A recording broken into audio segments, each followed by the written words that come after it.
تزکیہ کہتے ہیں صفائی کو، ستھرائی کو۔ قرآن میں اللہ تعالیٰ نے فرمایا کامیاب ہو گیا وہ انسان جس نے اپنے اندر کو پاک صاف کر لیا، صاف ستھرا کر لیا۔ تو سب سے پہلی بات دل کا پاک ہونا، کہ ہمارا دل پاک ہو، اور دل غلط خیالات سے پاک ہو، دل حسد سے پاک ہو، دل کینہ سے پاک ہو، دل بغض سے پاک ہو۔ ان ساری چیزوں سے پاک صاف دل اللہ تعالیٰ چاہتے ہیں۔ تو ہمارا دل کیسا ہے یہ غور کرنے کی ضرورت ہے۔ ہم کسی کے مال سے، کسی کے عہدے سے، کسی کامیابی سے ہم کو تکلیف ہوتی ہے، ہم کو پریشانی ہوتی ہے، تو یہ دل کا خراب ہونا ہے، دل کا گندا ہونا ہے۔ اور اس گندگی کا نام حسد ہے، کہ ہم کسی کے مال سے پریشان ہوں، کسی کو عہدے سے پریشان ہوں، کسی کی کامیابی سے پریشان ہوں، کسی کی عزت سے پریشان ہوں، کسی کی محبت سے پریشان ہوں کہ لوگ اس سے محبت کیوں کر رہے ہیں۔ اگر یہ چیزیں ہم کو پریشان کر رہی ہیں تو گویا ہمارا دل گندا ہے، اور اس گندگی کا نام حسد ہے۔ قرآن پاک کے اندر اللہ تعالیٰ نے حاسد کے حسد سے پناہ مانگی، وَمِن شَرِّ حَاسِدٍ اِذَا حَسَد۔ اے اللہ اس حاسد کے حسد سے بچائیے جب وہ حسد کرے۔ حسد کہتے ہیں کسی کی نعمت کو دیکھ کر، کسی کی کامیابی کو دیکھ کر، کسی کی چیز کو دیکھ کر دل میں یہ خواہش پیدا ہونا کہ اس کے پاس سے یہ نعمت چلی جائے، مجھے ملے یا نہ ملے اس کی فکر نہیں، اس کے پاس سے چلی جائے، اسے حسد کہتے ہیں۔ اور اسی کے مقابلے پر ایک چیز ہے جس کا نام ہے رشک۔ رشک کہتے ہیں کسی کی نعمت، کسی کی کامیابی اور کسی کی خوشی کو دیکھ کر خوش ہونا، اور یہ تمنا کرنا کہ اللہ جیسے یہ نعمت آپ نے اس کو عطا فرما دی مجھے بھی عطا فرما دی، جیسے آپ نے اس کو کامیاب کر دیا مجھے بھی کامیاب کر دیجئے، جیسے آپ نے اس کو عزت دے دی مجھے بھی عزت دے دیجئے۔ اس کو کہتے ہیں رشک۔ تو رشک جائز ہے، حسد حرام ہے، اور یہ اندر کی بیماری ہے، یہ باہر سے نظر نہیں آتا۔ باہر سے آدمی بہت مسکرا کر مصافحہ کرتا ہے، بہت ہنس کر بات کرتا ہے، اور اندر سے جل رہا ہوتا ہے،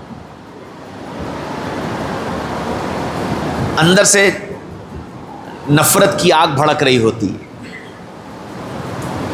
اس کو حسد کہتے ہیں، یہ اندر کی بیماری ہے۔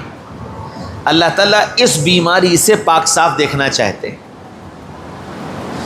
حسد کرنے والا اللہ کی تقسیم پر راضی نہیں ہے، حسد کرنے والا اللہ کی تقسیم پر راضی نہیں۔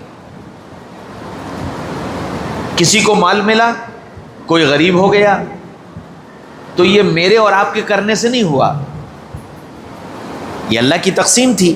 اللہ نے کسی کو مالدار بنا دیا، کسی کو غریب بنا دیا۔ کسی نے محنت کی وہ کامیاب ہو گیا، کسی نے محنت کی وہ ناکام ہو گیا۔ تو اب یہ کامیابی اور ناکامی انسانوں کے ہاتھ کی چیز نہیں ہے، یہ تو اللہ کی طرف سے ہے کہ اللہ نے اس کو محنت میں کامیاب کر دیا اور ہم کو محنت میں ناکام کر دیا۔ کسی کو اللہ تعالیٰ نے تھوڑے میں چین و سکون دے دیا، اور کسی کو اللہ تعالیٰ نے بہت دیا لیکن چین و سکون نہیں ملا۔ تو یہ تقسیم ہماری نہیں ہے، یہ تو اللہ کی تقسیم ہے.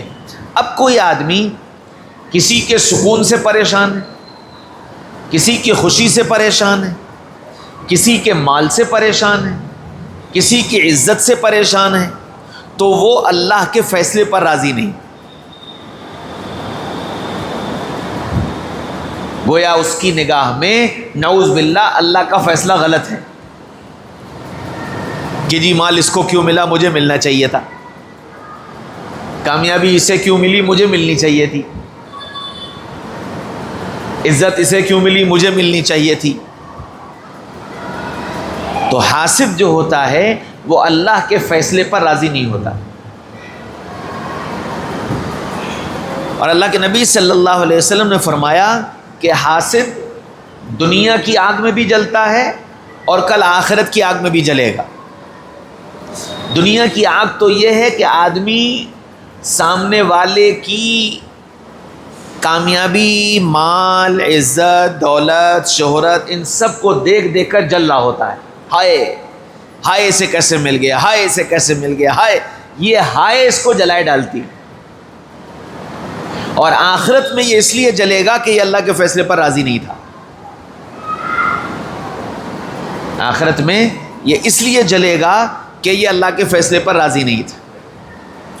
اس لیے فرمایا قد افلح من زکاہا، کامیاب وہ ہوگا جو اندر سے پاک صاف ہو. ہمارا دل گویا حسد سے پاک ہو، ہمارا دل کینے سے پاک ہو. کینہ کہتے ہیں کسی آدمی کے لیے برائی کا جذبہ رکھنا، کسی آدمی کے لیے برائی کا جذبہ رکھنا. اس کے ساتھ ایسا ہو جائے، اس کے ساتھ ایسا ہو جائے، اس کے ساتھ ایسا ہو جائے، برائی کے خیالات پالے رکھنا، اس کو کینہ کہتے ہیں. یہ نظر نہیں آتا. آدمی ملتا بہت مسکرا کر ہے، مصافحہ کرتا ہے، دعا کرواتا ہے، دعا کی درخواست کرتا ہے، گلے لگتا ہے، سب کچھ کرتا ہے، اور اندر اندر کینہ ہوتا ہے. اندر سے نفرت کی آگ جل رہی ہوتی ہے، اندر سے نفرت کی آگ جل رہی ہوتی ہے، لیکن اپنی اس نفرت کو یہ چھپاتا ہے. تو یہ کینہ رکھنے والا ہے. اور اللہ کو سینہ بے کینہ پسند ہے. اللہ کو سینہ بے کینہ پسند ہے، کینے کے ساتھ سینہ پسند نہیں. اس دل کے اندر اللہ کو کینہ پسند نہیں. کوئی پریشانی ہے کھل کر کہو، اندر نہ رکھو. کسی سے کوئی تکلیف، کوئی پریشانی ہے، اس کو اس سے کہو،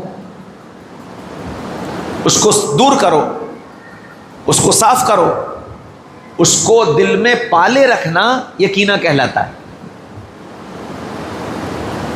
اور کینہ اللہ کو پسند نہیں ہے. اللہ دل کو کینے سے پاک صاف دیکھنا چاہتے ہیں کہ ہمارا دل کینے سے پاک صاف ہو، حسد سے پاک صاف ہو. دل کی پاکی کہ یہ مطلوب ہے. دل گناہوں سے پاک ہو. اب جتنے گناہ ہیں، کیونکہ گناہوں کے خیالات دل میں آتے ہیں، پھر عمل میں آتے ہیں. چوری کا خیال دل میں آئے گا، بعد میں ہاتھ چوری کرے گا. زنا کا خیال دل میں آئے گا اور پھر عملی طور پر آدمی زنا کرے گا. قتل کا خیال دل میں آئے گا اور پھر آدمی قتل کرے گا. تو اللہ دل کو گناہ سے پاک دیکھنا چاہتے ہیں. یوم لا ينفع مال ولا بنون الا من اتى اللہ بقلب سلیم. کل قیامت کے میدان میں تمہارا مال اور تمہاری اولاد تمہیں کچھ نفع نہیں دے گی. ہاں، صاف ستھرا دل اللہ دیکھنا چاہتے ہیں. بقلب سلیم، کہ دل صاف ستھرا ہو. ایک صحابی مسجد میں آئے، انہوں نے 2 رکعت نماز پڑھی اور نماز پڑھ کر چل دیے. اللہ کے رسول اپنے ساتھیوں کے ساتھ بیٹھے ہوئے تھے، فرمایا جنتی کسی کو دیکھنا ہو تو اسے دیکھ لے۔ حضرت عبداللہ ابن عمر ان کے پیچھے لگ گئے کہ ایسا کون سا عمل ہے کہ رسول اللہ ان کو جنتی بتا رہے ہیں؟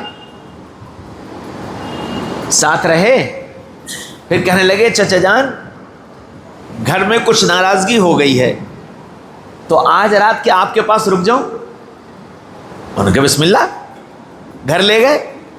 صاحبزادے تھے، رات کو بھی گھر میں رہے، رات بھر دیکھا، دن بھر ساتھ رہے، اگلے دن پھر رات کو ساتھ رہے، دن بھر ساتھ رہے، 3 دن گزر گئے۔ اب بڑے پریشان کہ یہ آدمی کوئی ایسا خاص عمل نہیں ہے، جو یہ کر رہا ہے وہ میں کر رہا ہوں، نماز یہ پڑھتا ہے نماز میں پڑھتا ہوں، تہجد یہ پڑھتا ہے تہجد میں پڑھتا ہوں، ذکر یہ کرتا ہے ذکر میں کرتا ہوں، قرآن یہ پڑھتا ہے قرآن میں پڑھتا ہوں، رسول اللہ کی خدمت میں یہ جاتا ہے رسول اللہ کی خدمت میں جاتا ہوں، سارے کام وہی کر رہا ہے۔ پھر اللہ کے رسول نے اس کو کیوں کہا یہ جنتی؟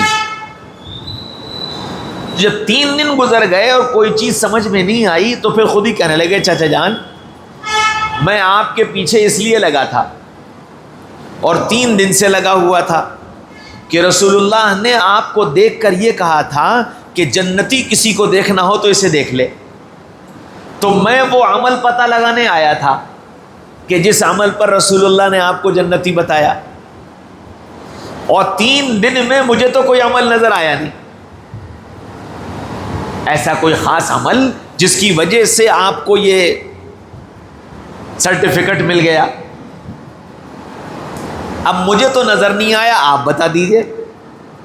کہ لیں بیٹا ایسا تو کوئی عمل مجھے بھی نہیں معلوم، تم نے دیکھ لیا میری 24 گھنٹے کی زندگی۔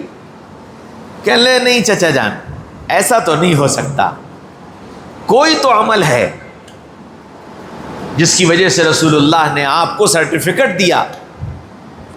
آپ سوچئے، بہت سوچتے رہے، بہت سوچنے کے بعد کہنے لگے باقی تو کوئی بات سمجھ میں آتی نہیں، ایک بات ہے۔ کہنے لگے وہ کیا؟